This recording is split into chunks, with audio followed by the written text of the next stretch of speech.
Facebook மூலியமா எனக்கு message அனுப்பிச்சிருந்து நம்ம அரவிந்த் வந்து இந்த மாதிரி நான் ஒரு படம் டைரக்ட் பண்ண போறேன் சார், அதை நீங்க நடிச்சா ரொம்ப நல்லா இருக்கும்னு ஃபீல் பண்ணி என்னை அப்ரோச் பண்ணாரு. ஃபோன் நம்பர் வாங்கிட்டு ஒரு 3 நாள்ல சந்திச்சேன். சந்திக்கும் போது ஜகனும் அரவிந்தும் கூட வந்திருந்தாங்க ஆஃபீஸ்க்கு. வந்ததுக்கப்புறம் நியூ கமர்ஸாக இருந்தாலும் ஃபர்ஸ்ட் கண்டென்ட் என்னன்னு கேட்போம் அப்படின்னு சொல்லி ஃபர்ஸ்ட் கதையை கேட்டேன். கதை கேட்டதுக்கு அப்புறம் ரொம்ப இம்ப்ரெசிவா இருந்தது. ஒரு நம்ம எல்லாருமே நிறைய த்ரில்லர்ஸ் பார்த்துருக்கோம், ரொம்ப ரசிச்சு பார்த்துருக்கோம். இந்த த்ரில்லர்ல என்ன அப்படி வித்தியாசம் அப்படின்னு நீங்க கேட்டீங்கன்னா, எனக்கு தெரிஞ்சு ஒரு ரிவெஞ்ச் டிராமாவை வந்து ஒரு த்ரில்லர் ஃபார்மேட்ல மர்ஜ் பண்ணியிருக்காங்க. ரொம்ப இன்ட்ரெஸ்டிங்கான ஒரு கான்செப்ட், இன்ட்ரெஸ்டிங்கான ஒரு ஸ்கிரீன் பிளே இருந்தது.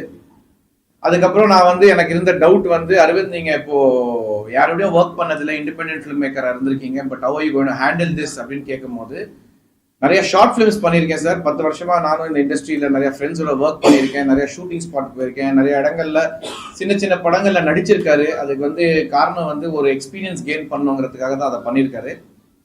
அவரோட பேச்சிலே ஒரு விஷயம் எனக்கு கன்ஃபார்ம் ஆயிடுச்சு, ஒரு நல்ல கான்ஃபிடென்டான ஆளுங்கிறது வந்து எனக்கு அதுல தெரிஞ்சிச்சு. அதுக்கப்புறம் தயாரிப்பாளர் யாருன்னு கேட்கும் போது நம்ம தனா சார் அப்படின்னு சொல்லும் போது அவரையும் சந்திச்சேன். அவர் வந்து சொந்த ஊர் வந்து ஈரோடு. அவரை சந்திச்சு பேசும்போது அவர்கிட்ட எனக்கு ரொம்ப பிடிச்ச விஷயம் வந்து ரொம்ப ஹார்ட் ஒர்க் பண்ணி, ரொம்ப ஸ்ட்ரகிள் பண்ணி லைஃப்ல ஒரு ஒரு ஒரு பர்டிகுலரான இடத்த பிடிச்சிருக்காரு வாழ்க்கையில. நிறைய பிசினஸ் இருக்கு அவருக்கு நம்ம ஈரோட்ல. அவர் என்கிட்ட பேசிட்டு இருக்கும் போதே ஒரு விஷயம் என்ன சொன்னார்னா, சார் எங்களுக்கு ஒரே ஒரு ரிக்வெஸ்ட் தான், இந்த படத்துல நீங்க நடிச்சா ரொம்ப சிறப்பா இருக்கும். எங்களோட ஒரு ரிக்வெஸ்ட் வந்து, இந்த படம் வந்து கொடைக்கானல்ல ஷூட் பண்ண போறோம். அந்த 30 நாளைக்கு நீங்க ஒரே ஷெட்யூல்ல வந்துட்டு போனா எங்களுக்கு ரொம்ப சௌரியமா இருக்கும், ரொம்ப கம்ஃபர்டபுளா இருக்கும் அப்படின்னு சொன்னாரு. அப்ப நான் கூட எடுத்து சொன்னேன், இல்ல சார் புது டைரக்டர் நம்ம ஒரேடியா 30 டேஸ் போறத வந்து ஸ்பிளிட் பண்ணி 15 டேஸ் போகலாம் அப்படின்னு சொன்னேன். இல்ல சார், எனக்கு ரொம்ப பெரிய நம்பிக்கை இருக்கு டைரக்டர் மேலேயும் அவங்க டீம் மேலேயும். நம்ம ஒரே ஷெட்யூல்ல போயிட்டு அதுக்கப்புறம் மிச்சம் இருக்கிற நாட்கள்ல வந்து சென்னையில ஷூட் பண்ணிக்கலாம் அப்படின்னு சொல்லும் போது எனக்கு ரொம்ப சர்ப்ரைசிங்காகவும் இருந்தது, ஷாக்காகவும் இருந்தது. என்னடா புது ஒரு ப்ரொடியூசர் இப்படி ஒரு விஷயத்த சொல்றாரு அப்படின்னு கேட்கும்போது அப்புறம் நான் வந்து இது கேட்டேன், எப்படி பணம் எடுக்க போறீங்க, ஃபைனான்ஸ் நம்ம இல்லை சார், சொந்த பணம் போட்டு தான் இந்த படத்தை எடுக்க போறேன். நாளைக்கு எந்த காரணத்துக்கும் இந்த படத்தை நிறுத்தக்கூடாது, ஷெட்யூல் பிரேக் ஆகக்கூடாது. பிஸ்னஸ் வந்து நம்ம என்னோட கண்ட்ரோல்ல இருக்கணும், நான் விருப்பப்பட்ட மாதிரி இந்த படத்தை நான் ரிலீஸ் பண்ணணும், அதுக்காக தான் நான் என் சொந்த காசையே போடுறேன் அப்படின்னு சொல்லி பேசும்போது எனக்கு ரொம்ப சந்தோஷமா இருந்தது. ஆக்சுவலா இவ்வளவு ஒரு நம்பிக்கை வச்சு சொந்த பணம் போட்டு ஒரு படம் எடுக்கிற ஒரு தயாரிப்பாளர் நம்ம சினிமால ரொம்ப கம்மியான ஆளுங்க தான். நிறைய ஃபைனான்சஸை நம்பி தான் இன்னைக்கு தயாரிப்பாளர்கள் படங்கள் எடுத்துட்டு இருக்காங்க. அந்த வகையில படம் ஷூட்டிங் ஸ்டார்ட் ஆகி எந்த இடத்துலயும் பிரேக் ஆகாம அந்த ஷெட்யூலை ஒரே ஷெட்யூல முடிச்சு அப்படியே சென்னையில வந்து எல்லாத்தையும் முடிச்சு ஒரு ஒரு போஸ்ட் ப்ரொடக்ஷன் போய் இன்னைக்கு ஒரு படத்தை கொண்டு வந்திருக்காங்கன்னா அதுக்கு முழுக்க காரணம் வந்து ஃபர்ஸ்ட் ப்ரொடியூசரோட நம்பிக்கை டைரக்டர் மேல. அவர் என்னதான் ப்ரொடியூசரா இருந்தாலும் பணம் போடுறதா இருந்தாலும் but on the set first ஆளா வந்து நின்று எல்லாத்தையும் சூப்பர்வைஸ் பண்ணி ஆர்கனைஸ் பண்ணி ஒரு ஒரு இந்த படம் நல்லா வரணும், ஒரு புது யங்ஸ்டர் வந்து டைரக்ட் பண்றாரு, அவரும் நல்லா பண்ணணுங்கிறதுனால டெய்லி ஸ்பாட்ல இருப்பார். அது எனக்கு ரொம்ப ரொம்ப பிடிச்ச விஷயம். ரெண்டாவது, அரவிந்த் அஸ் அ டைரக்டரா, புது டைரக்டரா இருந்தாலும் அவரோட எக்ஸ்பீரியன்ஸ், அவர் வந்து ஹார்ட் ஒர்க் பண்ணி நிறைய எக்ஸ்பீரியன்ஸை கேதர் பண்ணி ஒரு கார்பரேட் கம்பெனில ஒர்க் பண்ணிட்டு இருந்ததை வந்து குவிட் பண்ணிட்டு முழுக்க அந்த படத்தை பண்ணும்போது நம்ம ஃபுல்லா கான்சென்ட்ரேட் பண்ணி பண்ணணுங்கிறதுக்காக அவரோட டீம் ஜகன், தினேஷ், ஸ்ரீனிவாஸ், அப்புறம் விஜய், பிரசன்னா, இவங்க எல்லாருமே வந்து ஐடியில ஒர்க் பண்ணிக்கிட்டோ இல்லை ஒரு சின்ன பிசினஸ் பண்ணிக்கிட்டோ இருக்காங்க. அரவிந்த் பாலாஜி, இவங்க எல்லாருமே வந்து அவங்கவுங்க வேலைகளெல்லாம் விட்டுட்டு நம்ம ஃப்ரெண்டு டைரக்ட் பண்றாப்ல நம்ம அவருக்கு கம்ப்ளீட்டா சப்போர்ட்டா வந்து போய் நிக்கணும் அப்படின்னு சொல்லி எல்லாரும் வந்து அரவிந்த் கூட நின்று சப்போர்ட் பண்ணி, அவங்களுக்கும் சினிமா நாலேஜ் இருக்கு.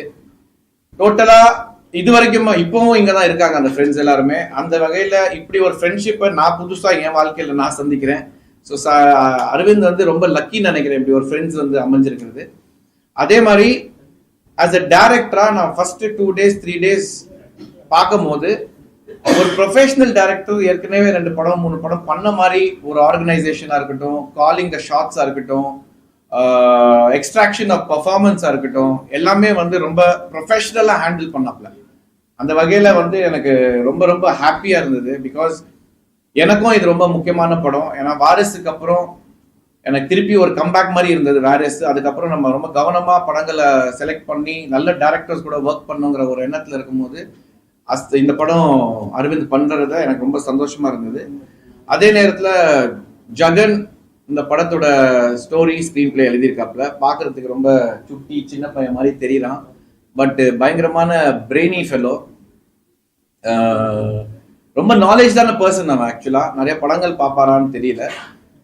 ஸ்கிரீன் பிளேல வந்து எந்த டீவியேஷனும் இல்லாம .1 இருந்து எடுத்துட்டு போய் கம்ப்ளீட்டா only what the film requires, what this movie ரிக்வயர்ஸ்ங்கிறத ஸ்கிரீன் பிளே பண்ணியிருக்காரு. பொதுவா வந்து காமெடி வச்சுக்கலாம், சாங் ஸ்கிரீன் பிளே டைட்டா இருக்கும். அதே மாதிரி நான் சொன்ன மாதிரி ரிவெஞ்ச் டிராமால ஒரு த்ரில்லர் ஃபார்மேட் அதை மர்ஜ் பண்ற பியூட்டி வந்து ஜெகன் இதுல ரொம்ப பியூட்டிஃபுல்லா பண்ணியிருக்காரு. ஒரு அற்புதமான ஒரு மெசேஜும் இதுல இருக்கு. அத வந்து நம்ம நிழல் ரவி சார் ஒரு முக்கியமான கதாபாத்திரத்தில் நடிச்சிருக்காரு. அவர் ஏதோ ஷூட்டிங்ல இருக்காரு, இன்னைக்கு வர முடியல. அதுவும் வந்து பியூட்டிஃபுல்லா பெர்ஃபார்ம் பண்ணியிருக்காரு. அந்த மெசேஜ் அந்த படத்துல நீங்க பார்க்கும் போது நீங்க எல்லாருமே அதை ஒத்துப்பீங்க. ஆமா, இது உண்மைதான் அப்படிங்கிற இந்த இதுல வந்து மாற்றமே இல்லை. கம்மிங் டு ரஞ்சித் வந்து ஃபர்ஸ்ட் இதுல நடிக்கிறாரு.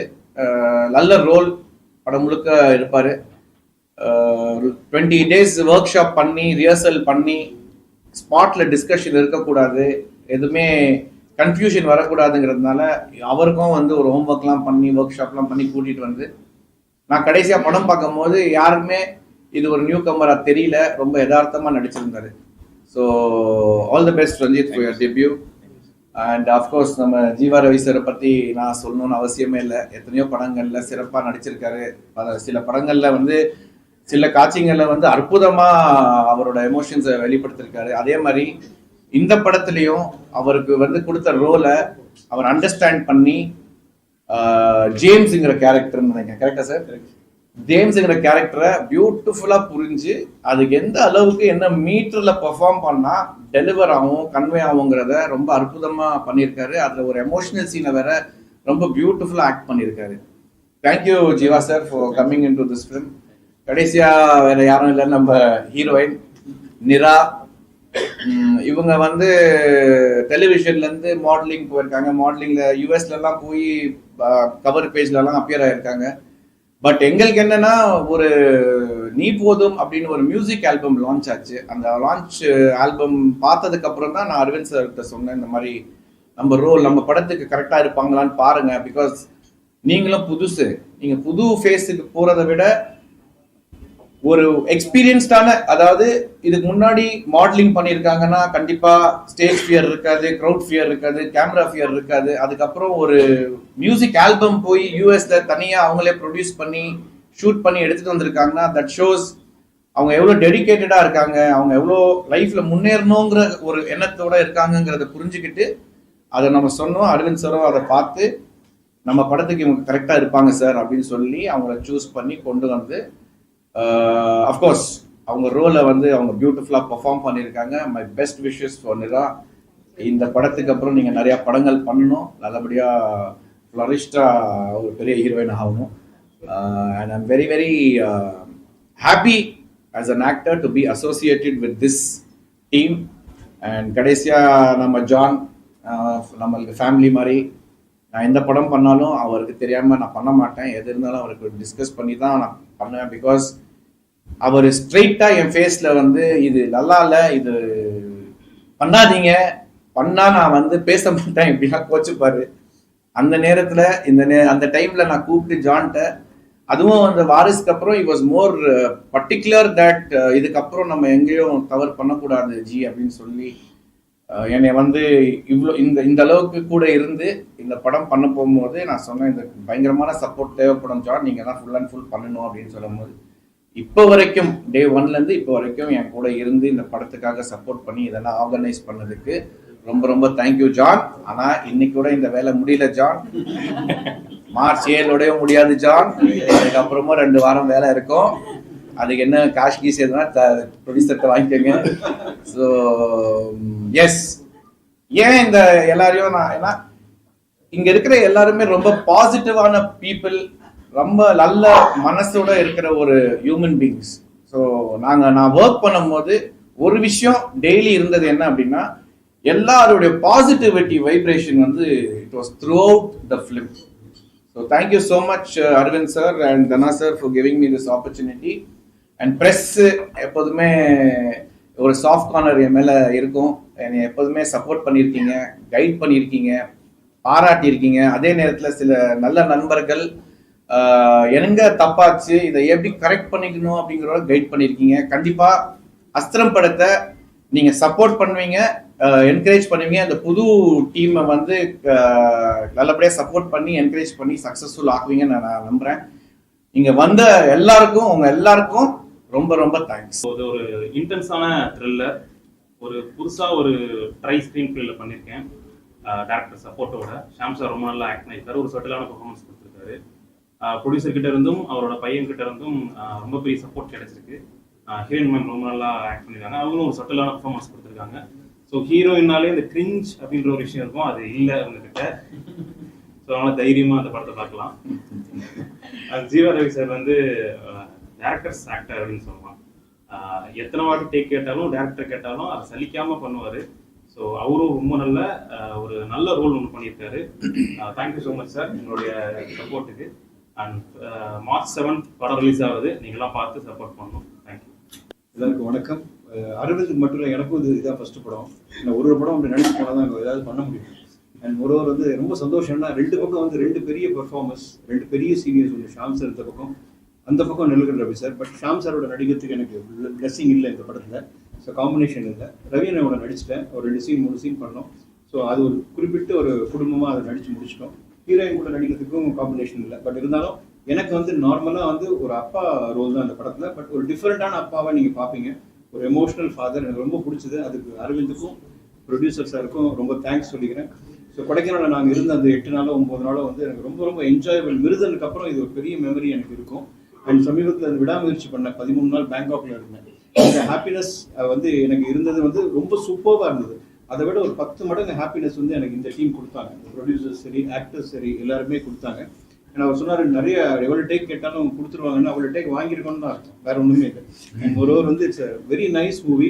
அண்ட் ஷாம் சாரை வந்து ஆக்ட் பண்ணும்போது நான் போய் உட்காந்து அங்கே 2 days நான் போய் உட்காந்து பார்ப்பேன். ஏன்னா ஒரு சீனியர் பர்ஃபார்ம் பண்ணும்போது அவங்ககிட்ட நிறைய விஷயம் எடுத்துக்கலாம். ஸோ ஷாம் சார் கிட்ட நிறைய விஷயங்கள் எடுத்திருக்கேன், நான் சொல்ல மாட்டேன். அவரோட காம்பினேஷன் தான் இல்லை, but I have taken lot of things, நிறைய லேர்னிங் எடுத்திருக்கேன். அண்ட் ரவீனனோட நிறைய விஷயங்கள் நான் பண்ணியிருக்கேன். அண்ட் வெல்கம் நீரா தமிழ் இண்டஸ்ட்ரி, தமிழ் பொண்ணு, அதுவும் திண்டுக்கல் பொண்ணு, கரெக்டாக. So very happy. எனக்கு நம்ம ஒரு தமிழ் பொண்ணு வந்து இன்ட்ரடியூஸ் பண்ணுறது வந்து அரவிந்த் தான் அந்த பெருமை பேசுவோம். மெயினாக ஷாம் சாருக்கு தான் அந்த கிரெடிட் போகும். Very happy for that. And producer வந்து ஆக்சுவலி ஃபர்ஸ்ட் அவர் ப்ரொடியூசர்னு எனக்கு தெரியவே இல்லை. ஸ்பாட்டில் சாதாரணமாக நின்று இருந்தார். சார் கொஞ்சம் அப்படி தள்ளுங்க சார் நான் சொல்லிட்டு போயிட்டேன். சார் அவர் தான் சார் ப்ரொடியூசர், சம்பளம் வராது சார் போங்க அப்படின்னு. அதுக்கப்புறம் தான் போயிட்டு சார் ஐம் வெரி சாரிண்ணா. எதுக்கு சொல்ல வரேன்னா, அவரை எளிமையான மக்கள் அங்கே இருந்தது ஃபுல்லாக. அண்ட் கொடைக்கானலில் நம்ம எல்லாருமே அவங்க வீட்டில் பார்த்துக்கிற மாதிரி எங்களை பார்த்துட்டாங்க, எந்த வித குறையும் இல்லை. அண்ட் இதில் ஒருத்தரை பற்றி மட்டும் நான் சொல்ல மாட்டேன்னா, ஹாஜி முகமதுன்னு சொல்லி மேனேஜர் ஒருத்தர் இருந்தார். அவர் ஃபுல் அண்ட் ஃபுல் அவருக்கு வந்து நான் ரொம்ப தேங்க்ஸ் சொல்கிறேன். நிறைய ஓட்டம் ஓடினார் அண்ட் பண்ணார், எல்லாமே பண்ணாங்க. ஸோ அவர் வந்து நீங்கள் இல்லை இருக்காரா இல்லைன்னு தெரியல, பட் அவருக்கு ரொம்ப தேங்க்ஸ் சொல்லணும். அண்ட் மோரோவர் இந்த டெக்னீஷியன்ஸ், இந்த படத்தில் இருக்கவங்க எல்லாமே சூப்பர் டெக்னீஷியன்ஸ்.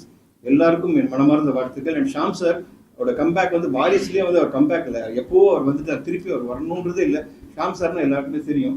ஸோ அவரோட நிழலில் இந்த படம் அவரோட ஷோல்டரில் இருக்குது. ஸோ நாங்கள்லாம் அவரோட சேர்ந்து ட்ராவல் பண்ணி அண்ட் அஸ்திரம் உங்கள் தயவோட உங்களோட சப்போர்ட்டோட பெரிய ஒரு வெற்றி பெறுன்ற ஹெல்த்தியான ஒரு வெற்றி வந்து மக்கள் வந்து இது கண்டிப்பாக கொடுப்பாங்கன்ற நம்பிக்கை எங்களுக்கு இருக்குது. நீங்களும் உங்களை ஆதரவு கொடுங்க. ரொம்ப நன்றி. Happy happy happy. தேங்க்யூ. அனைவருக்கும் வணக்கம். என்னோட பேர் அரவிந்த் ராஜகோபால். அஸ்திரம் படத்தை இயக்கியிருக்கேன். மிஸ்டர் ஜெகன் என்னோட தம்பி, அவர் தான் ஸ்டோரி அண்ட் ஸ்க்ரீன் பிளே பண்ணியிருக்காரு. இது ஒரு சரியல் மொமெண்ட் மாதிரி தான் இருக்குது. ஏன்னா எல்லார் மாதிரியும் சினிமா ஆசைப்பட்டு முயற்சி பண்ணி ஒரு கார்ப்பரேட் கம்பெனியில் ஒர்க் பண்ணிவிட்டு பேரலாக ஷார்ட் ஃபிலிம்ஸ் பண்ணிவிட்டு இண்டிபெண்டன்ட் ஃபிலிம் கிடைக்கிறதெல்லாம் பண்ணிவிட்டு குட்டி குட்டியாக நடிச்சுட்டு இன்னைக்கு ஒரு இயக்குனராக இந்த இடத்துல உட்கார்ந்துருக்கேன். அதை என்னால் வார்த்தையால் விவரிக்க முடியல இவ்வளோ மீடியா முன்னாடி. ஸோ இது ஜஸ்ட் லைக் தட் நடக்கல. ஒரு 10 வருஷம் ஒரு ட்ராவலுக்கு அப்புறம், முயற்சிக்கு அப்புறம் நடந்திருக்கு. ஸோ எனக்கு இந்த கதையை, ஏன்னா ஜென்ரலா வந்து ப்ரொடியூசர்ஸ் வந்து கதை சொல்ல போகும்போதே யாரோட அசிஸ்டன்ட்னு கேட்பாங்க, யார்கிட்ட ஒர்க் பண்ணியிருக்க தம்பி உனக்கு என்ன எக்ஸ்பீரியன்ஸ் இருக்குன்னு கேட்பாங்க. ஆனால் நான் ஃபர்ஸ்ட் பார்த்த ஒரு வித்தியாசமான நபர் வந்து தனா சார் தான். ஏன்னா அவரோட சார் ஒரு பிரின்சிபலே வச்சிருக்காரு. அவர் இளம் இயக்குநர்கள் ஒரு 10 பேரை உருவாக்கணும்ன்றது அவரோட மிகப்பெரிய ஆசையா இருக்கு. அது எனக்கு தெரிஞ்சு எந்த ப்ரொடியூசரும் இப்படி எனக்கு தெரிஞ்சு நான் சொல்லி கேள்விப்பட்டதில்லை. என்ன எக்ஸ்பீரியன்ஸ் இருக்கு, நீ படம் பண்ணுவியா படம் பண்ண மாட்டியான்ற ஒரு கேள்வி இருக்கும். ஆனா சாரு அந்த கதையை கேட்டதுக்கு அப்புறம் முழுமையா நம்பி, எனக்கு வெறும் ஷார்ட் பிலிம் எக்ஸ்பீரியன்ஸ் இருக்குன்னு மட்டும் தான் தெரியும். அவர் எந்த விதமான என்கிட்ட பெரிய ஷார்ட் பிலிமை காமி, உன்னோட ஏதாவது ஒரு 2 சீன் எடுத்துட்டு வா அப்படிலாம் எதுவுமே சார் கேட்கவே இல்லை.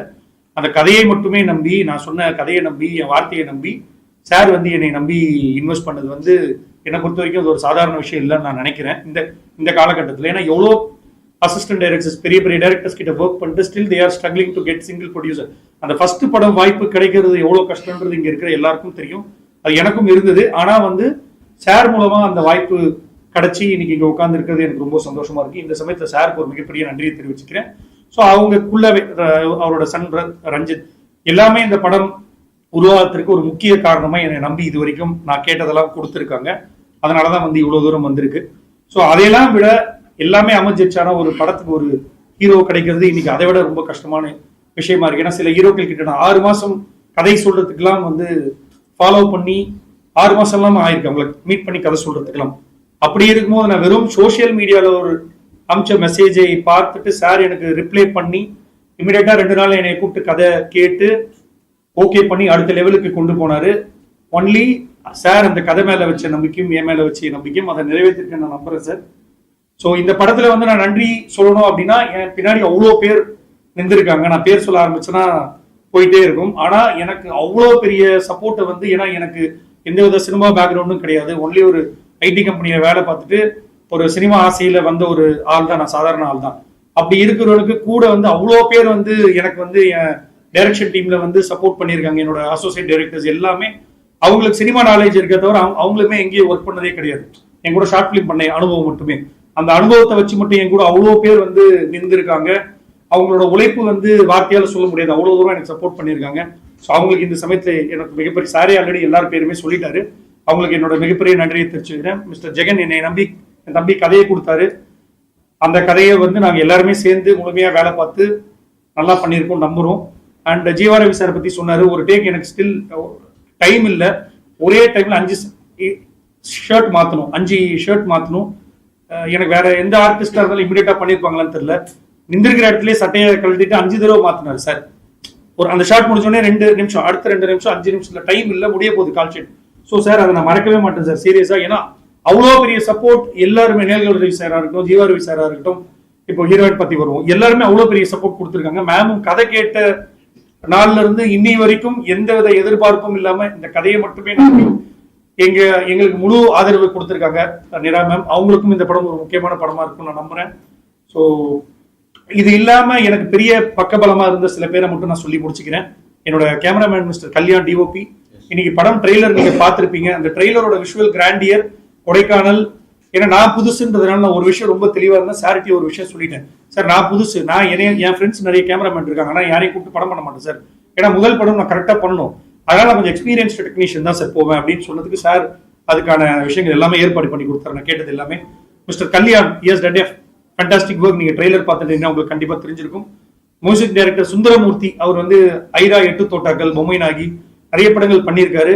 அவரும் இந்த படத்துல அவர் கையாண்ட ஆர்கெஸ்ட்ரேஷன், பேக்ரவுண்ட் ஸ்கோர் வந்து ரொம்ப புதுசா இருக்கும். அந்த எக்ஸ்பீரியன்ஸ் வந்து நீங்க ஒரு நல்ல தியேட்டர்ல பாத்தீங்கன்னா ஆடியோவாவே நிறைய ஒர்க் பண்ணிருக்கோம். சின்ஸ் நான் ஒரு டப்பிங் ஸ்டுடியோ பேரலா வச்சுட்டு இருந்ததுனால அந்த சவுண்ட்ல கொஞ்சம் இன்ட்ரெஸ்ட்ன்றதுனால ஆடியோ சைடு பார்த்து வேலை பார்த்திருக்கோம். கண்டிப்பா ஒரு நல்ல டால்பி தியேட்டர்ல இந்த படம் பாத்தீங்கன்னா ஒரு மிகப்பெரிய அனுபவம் கொடுக்கும் நான் நம்புறேன். So and editor mister Boopathi, அவரை பத்தி சொல்லி ஆகணும். ஏன்னா எனக்கு எல்லா வேலையுமே கூட இருந்து இன்னி வரைக்கும் பார்த்து கொடுக்கறது வந்து மிஸ்டர் பூபதி வந்து எடிட்டிங்ல ஒரு பெரிய மேஜிக் பண்ணியிருக்காரு இந்த படத்துக்கு நான் நம்புறேன். ஸோ அவருக்கு இந்த சமயத்துல மிகப்பெரிய நன்றியை தெரிவிச்சுக்கிறேன். இதை தாண்டி இந்த படத்துல ஒர்க் பண்ண எல்லா டெக்னீஷியனுக்கும், mixing engineer mister Anand Ramachandran, so final mix ரொம்ப நல்லா பண்ணியிருக்காங்க. இந்த மாதிரி இந்த படத்துல எனக்கு அவ்வளோ பேர் வந்து இது வரைக்கும் கூட இருந்து சப்போர்ட் பண்ணியிருக்காங்க. அவங்க எல்லாருக்கும் நன்றி. அதை விட எங்களால முடிஞ்ச வரைக்கும் இந்த படத்தை வந்து நாங்க எங்க வேலையை சரியா செஞ்சிருக்கோம் நம்புறோம். இனிமே நீங்க பிரஸ் இது வரைக்கும் நிறைய நல்ல படங்களை இது வரைக்கும் நீங்க ஆதரவு பண்ணிருக்கீங்க. அதுக்கு பல படங்கள் உதாரணம் இருக்கு. அந்த வரிசையில கண்டிப்பா அஸ்திரம் படத்தை நீங்க கண்டிப்பா பாருங்க. பார்த்துட்டு உங்களுக்கு பிடிச்சிருந்ததுன்னா கண்டிப்பா இது நல்ல படம், மக்கள்கிட்ட கொண்டு போய் சேர்க்கறதுக்கு நீங்க எழுதுறீங்க அப்படின்னா கண்டிப்பா அது மக்கள்கிட்ட கொண்டு போய் சேருன்ற நம்பிக்கை எனக்கு இருக்கு. சோ கண்டிப்பா இந்த படத்தை நீங்க பார்த்துட்டு மக்கள்கிட்ட கொண்டு போறதுக்கு பெரிய சப்போர்ட் வேணும்னு நான் ரொம்ப தாழ்மையா இந்த இடத்துல கேட்டுக்கிறேன். Thank you so much. எல்லாருக்கும் வணக்கம். ரொம்ப சந்தோஷமா இருக்கு இப்படி ஒரு நிகழ்வுல நான் வந்து உங்க எல்லாரையும் சந்திக்கிறேன் அப்படிங்கிறது. ஹீரோயின் ஆஃப் அஸ்திரம் அப்படிங்கிறது வந்து எனக்கு வந்து ரொம்ப ரொம்ப சந்தோஷமான ரொம்ப பெருமை படக்கூடிய ஒரு விஷயம். பிகாஸ் அந்த ஜேர்னி எனக்கு வந்து இட் வாஸ் நாட் ஈஸி. நிறைய ஸ்டீரியோ டைப்ஸை பிரேக் பண்ணி தான் இந்த இடத்துக்கு வர வேண்டியதா இருந்தது. டெலிவிஷன்ல ஸ்டார்ட் பண்ணி அப்புறம் ஒரு இது வந்து நான் ஒரு ப்ரொஃபஷனா சூஸ் பண்ணி இதுதான் என் ப்ரொஃபஷன் நான் மென்டலி டிசைட் ஆகும்போது நான் இதுக்கு எந்த அளவுக்கு தகுதியா இருக்கேன் அப்படிங்கறத உணர்றதை விட ரொம்ப யதார்த்தமா எல்லாரும் மாதிரி நானும் வந்து ஏன் எனக்கு சான்ஸ் கிடைச்சா நானும் ப்ரூவ் பண்ணுவேன் இப்படி ஒரு மைண்ட் செட்ல நான் டிராவல் ஆயிட்டு இருந்தேன். But there was a situation, ஒரு கட்டத்துல இதை இப்படி பார்க்காம வேற ஏதாவது பெர்ஸ்பெக்டிவ்ல பார்க்கலாமான்னு நினைக்கக்கூடிய ஒரு தருணம் வந்தது. அதுதான் வந்து சினிமாக்கு டைம் ரொம்ப முக்கியம்னு சொல்லுவாங்கல்ல, அதுதான் அந்த டைமான்னு எனக்கு தெரியல. அது அப்படிதான் நான் நம்புறேன். தட் டைம் இதை வேற பெர்ஸ்பெக்டிவ்ல பார்க்கும்போது நான் ஏன் சான்ஸ்க்காக இங்க போகணுமா அங்க போகணுமா, ஏன்னா எங்க போகணும்னு தெரியாது போகணும்னு நினைச்சாலும். ஸோ என்ன பண்ணணும்னு தெரியாத போது நம்மளே ஒரு சான்ஸ் கிரியேட் பண்ணிக்கலாமே அப்படிங்கிற ஒரு ஐடியா வந்தது. அப்படி பண்ணதுதான் நீ போதும். அந்த நீ போதும் ஆல்பம் சாங் நம்ம சென்னையில பண்ணாலே, நான் திண்டுக்கல்ல பிறந்தேன், சென்னையில வளர்ந்தேன். ஸோ இங்க இருக்கிற கான்டாக்ட்ஸை வச்சே நம்ம ஒரு ப்ராஜெக்ட் பண்ணணும், எலிவேட் பண்ணணும், அதுவே கஷ்டம். பட் அங்க தனியாலா யூஎஸ்ல யாருமே தெரியாம ஒரு ப்ராஜெக்டை நான் வந்து கிரியேட் பண்ணி அதை லான்ச் பண்ணும்போது பயங்கர எதிர்ப்புகள்னு சொல்ல முடியாது, நிறைய ஹர்டில்ஸ் வந்துச்சு. இண்டிபெண்டா இண்டிவிஜுவலா நான் அதை வந்து ஹேண்டில் பண்றது ரொம்ப சிரமப்பட்டேன். பட் ஒரு மேனிஃபெஸ்டேஷனோட ஒரு ஸ்ட்ராங் வில்லோட நம்ம இஃப் வி மூவ் ஃபார்வர்ட் நடக்கிறதெல்லாம் கண்டிப்பா நல்லதே நடக்கும் அப்படின்னு சொல்ற மாதிரி, like everything was unfolding for me. எல்லாமே நல்லதே நடக்கும் அப்படிங்கிற மாதிரி எனக்கு காமிக்கக்கூடிய விஷயங்கள் Arya sir, Aishwarya Rajesh ma'am, Revathi ma'am and Khushbu ma'am, இவங்கள மாதிரி ஆட்கள் எல்லாம் எனக்கு அந்த ப்ராஜெக்ட் டிஜிட்டலா லான்ச் பண்ணி கொடுத்தாங்க. ஏன்னா அது வந்து ஒரு women oriented subject. And Shaam sir, Meena ma'am, Bharath sir இவங்க அண்ட் டைரக்டர் பரத் மோகன் சார் இவங்க எல்லாம் வந்து எனக்கு நேர்ல வந்து எனக்கு அந்த சாங் லான்ச் பண்ணி கொடுத்துட்டு ஷாம் சார் வந்து ரொம்ப அப்ரிஷியேட்டிவா பேசினாங்க எல்லாருமே. அண்ட் ஷாம் சார் ஆல்சோ ரொம்ப நிறைய விஷயங்கள் கேட்டாரு. இது எப்படி பண்ணீங்க, என்ன பண்ணீங்க, எப்படி பிளான் பண்ணீங்க, இந்த ஐடியா எப்படி வந்ததுங்கிறதுலாம் ரொம்ப யதார்த்தமா கேட்டாரு அந்த இடத்துல. நானும் இதுக்கு எல்லாத்துக்கும் ரொம்ப யதார்த்தமா பதில் சொன்னேன். அவர் வாழ்த்தினாரு, எல்லாரும் வாழ்த்துற மாதிரி இவரும் வாழ்த்துறாருன்னு சொல்லிட்டு நானும் ரொம்ப சந்தோஷப்பட்டு அதோட like I thought like what next அப்படிங்கிற மைண்ட் செட்டோட தான் நான் வீட்டுக்கு கிளம்பி வந்தேன். வித்தின் வீக் ஆர் 2 எனக்கு வந்து அரவிந்த் சார் கிட்ட இருந்து ஒரு கால் வந்தது. என்னோட நீ போதும் வந்து லேரி அண்ட் டி சீரீஸ் அவங்க கிட்ட தான் நாங்கள் பிஸ்னஸ் க்ளோஸ் பண்ணியிருந்தோம். லேரி ஆனந்த் சார் அவர் வந்து என்னோட கான்டாக்டை ஷேர் பண்ணியிருக்காங்க. இந்த மாதிரி ஒரு படம் நடக்குது, உங்களை ஹீரோயினா நாங்கள் நிறைய ஹீரோயின்ஸ் பார்த்துட்டு இருக்கோம், நாங்கள் உங்களையும் உங்களோட ஒர்க்கையும் நாங்கள் பார்த்தோம், நாங்கள் உங்ககிட்ட பேசணும்னு நினைக்கிறோம், can you come to the ஆஃபீஸ்ன்னு கேட்டார் அரவிந்த் சார். ஷோர் சார்ன்னு சொல்லிட்டு மீட் பண்ணேன். அது வரைக்கும் எனக்கு தெரியாது இது என்ன ப்ராஜெக்ட், யார் ஹீரோ, எந்த டீட்டெயில்ஸுமே எனக்கு தெரியாது. நரேஷன்ல உட்காந்த அங்கதான் நான் அரவிந்த் சாரையும் ஜெகனையும் நேர்ல ஃபர்ஸ்ட் டைம் மீட் பண்ணேன். அண்ட் ஒரு ரைட் டீம் அப்படின்னு நம்ம ரைட்டான பீப்புளோட தான் ஒர்க் பண்றோம் அப்படிங்கிறதுக்கு ஃபர்ஸ்ட் நம்ம அப்சர்வேஷன்ல வந்து விழுற விஷயம் அவங்க எவ்வளவு பிளான்டா இருக்காங்க, எவ்வளவு ஆர்கனைஸ்டா இருக்காங்க, எப்படி நம்மள ரிசீவ் பண்றாங்கிறத பார்த்தாலே நம்மளுக்கு புரிஞ்சிடும். அந்த வகையில இவங்க 2 பேருமே நான் அவ்வளோ நல்லா வெல்கம் பண்ணாங்க, அவ்வளோ ப்ரொஃபஷனலா ஹேண்டில் பண்ணாங்க. அண்ட் டைரக்டர் சாரோட அந்த ஜேர்னி இப்ப சொன்னார் இல்லையா, 10 வருஷம் நானும் ஸ்ட்ரகிள் பண்ணிருக்கேன், அவரோட அனுபவங்கள்லாம் வந்து இன்னொரு சக மனிதரை எப்படி நல்ல மாதிரி ட்ரீட் பண்ணணும் அப்படிங்கறத அவருக்கு கத்து கொடுத்துருக்குன்னு நினைக்கிறேன். Thank you so much sir for treating me so well and giving me this opportunity. And இந்த கதையா கேட்கும் போது இந்த கண்டென்ட் எனக்கு ரொம்ப பிடிச்சிருந்தது. என்னோட இந்த ஜேர்னில நான் கத்துக்கிட்ட ஒரு விஷயம், நான் நம்புற விஷயம், ஒரு நல்ல படத்துல ஒரு ஜெயிக்கக்கூடிய ஒரு படத்துல நான் இருந்தேன்னா கண்டிப்பா நானும் ஜெயிப்பேன் அப்படிங்கிற கான்ஃபிடென்ஸ்ல தான் இந்த படத்துக்குள்ள நான் வந்தேன். அண்ட் ஷாம் சார் சொன்ன மாதிரி ஜெகன் வந்து பார்க்கதான் ரொம்ப silent and very young he looks, but thought process wise அவர் வந்து பயங்கரமா எழுதுவாரு. அவரோட இவங்க ஆஃபீஸ்ல பெர்ஃப்யூம்னு சொல்லிட்டு ஒரு இங்கிலீஷ் ஃபிலிமோட போஸ்டர் நான் பார்த்தேன். அந்த படம் பர்சனலா எனக்கும் ரொம்ப பிடிச்ச ஒரு ஃபிலிம். அது வந்து சைக்கோ த்ரில்லரோட படம்.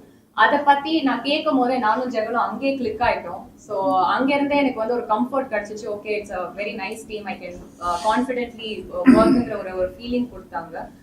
அங்க லொகேஷன் போனா ஜென்ரலா எல்லாருக்குமே ஒரு ஹெசிடேஷன் இருக்கும்ல, எவ்வளவு கம்ஃபர்ட் இருக்கும், நம்ம எங்க போறோம், அதுவும் அவுட்டோர் டிராவல் பண்ண போறோம், எப்படி நம்ம ஸ்டே பண்ண போறோம், என்னெல்லாம் இவங்க நம்மளுக்கு கம்ஃபர்டபுளா ப்ரொவைட் பண்ணுவாங்கிறது தெரியாது.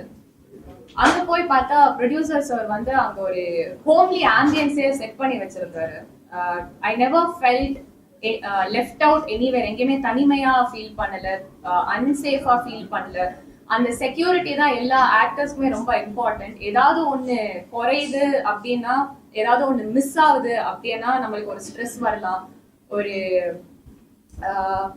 ஒரு அப்செட் ஆயிட்டோம் அப்படின்னா நம்மளால சரியா பெர்ஃபார்ம் பண்ண முடியாது. பட் எனக்கு அந்த மாதிரி எந்த விதமான கஷ்டமும் கொடுக்காம என்ன அவங்க வீட்டு பொண்ணு மாதிரி பாத்துக்கிட்டாங்க. அதுக்கு ரொம்ப ரொம்ப நன்றி சார். Thank you so much.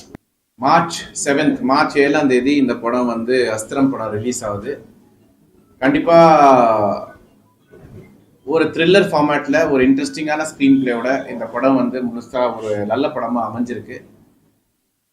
கான்ஃபிடண்டா எனக்கு சொல்ல முடியும், இது வந்து டெஃபினட்டா உங்க டைமுக்கும் சரி, நீங்க காசு கொடுத்து டிக்கெட் வாங்குற ஒரு அந்த காசுக்கும் சரி, it will be worth it. வந்து இந்த படத்தை பார்த்து என்கரேஜ் பண்ணி இந்த யங் டீமை, நியூ கமர்ஸை என்கரேஜ் பண்ணி அவங்களுக்கு சக்ஸஸ் கொடுப்பீங்க நான் நம்புறேன். அஸ்திரம் releasing on March 7th. Please watch it in theaters. Thank you. நீங்க வந்து வாரிசுக்கு அப்புறம் ஸ்டார்ட் பண்ற நல்ல புது அப்கமிங் டைரக்டர் ஷார்ட் ஃபிலிம் பண்ணிட்டு இருந்தாரு. பேரே வந்து அஸ்திரம் கொடுத்துருக்காரு. இந்த படம் உங்களுக்கு அடுத்த சினிமா கேரியருடைய பிரம்மாஸ்திரமா கொடுத்துருக்காரா? பிரம்மாஸ்திரமா கொடுத்துருக்காராங்கிறது March 7 நம்ம ஆடியன்ஸ் அதை சொல்லிடுவாங்க. பட் எனக்கு என்னடானா, ஒரு நல்ல டைரக்டரோட ஒரு நல்ல கதையில நடிச்சிருக்கிற திருப்தி எனக்கு இருக்கு இப்போ. அதாவது நான் சொன்ன மாதிரி ஃபர்ஸ்ட் நம்ம என்டர் ஆகும்போது ஒரு நடிகனா மட்டும்தான் ஆகணுங்கிற ஒரு எண்ணத்துல உள்ள வந்தேன். ஜீவா சார் எனக்கு ஒரு வாய்ப்பு கொடுத்தாரு. பட் மற்ற விஷயங்கள், மற்ற எக்ஸ்பீரியன்ஸ் எதுவுமே இல்லை அந்த டைம்ல. சில தவறுகள் நடந்தது. பட் அது மாதிரி அதை வந்து நான் நெகட்டிவா எடுத்துக்கிட்டு டிப்ரெஷன்ல போற ஆள் நான் கிடையாது. நான் எப்போதுமே நாளைக்கு என்ன அப்படிங்கிற யோசிக்கிற ஒரு ஆள் தான் நான். இப்போ வாரிசுக்கு அப்புறம் நான் கரெக்டா நல்லபடியா சூஸ் பண்ணி பண்ணணும் அப்படிங்கிற ஒரு எண்ணத்துல இருக்கும் போது, இப்போ துரை செந்தில் சார் டைரக்ஷன்ல படம் நடிச்சிட்டு இருக்கேன். விஜயாதிராஜ் டைரக்ஷன்ல ஒரு படம் ஷூட்டிங் போயிட்டு இருக்கு. அந்த வகையில ஒரு புது டைரக்டரை நான் சூஸ் பண்றேன் அப்படின்னா, இவ்வளோ எக்ஸ்பீரியன்ஸுக்கு அப்புறமும் திருப்பி புதுசா அப்படிங்கிற போது இருக்கும்போது எனக்கு அரவிந்த் மேல இருந்த நம்பிக்கை, கதை மேல இருந்த நம்பிக்கை என்னை கைவிடாது. கண்டிப்பா இந்த படம் எனக்கு ஒரு நல்ல பேரை வாங்கி கொடுக்கும். அதே நேரத்துல ஒரு நல்ல படத்தை தேர்ந்தெடுத்து நடிச்சிருக்கேங்கிற பேரும் எனக்கு இந்த படம் நிச்சயமா கொடுக்குங்கிறதுல எந்த சந்தேகமே இல்லை. வாரிசு பட டைம்ல வந்து உங்க ரசிகர்கள் என்ன சொன்னாங்கன்னா, கம்பேக் ஷாம் சொல்லிட்டு ரொம்ப சோஷியல் மீடியா ட்ரெண்ட் பண்ணாங்க.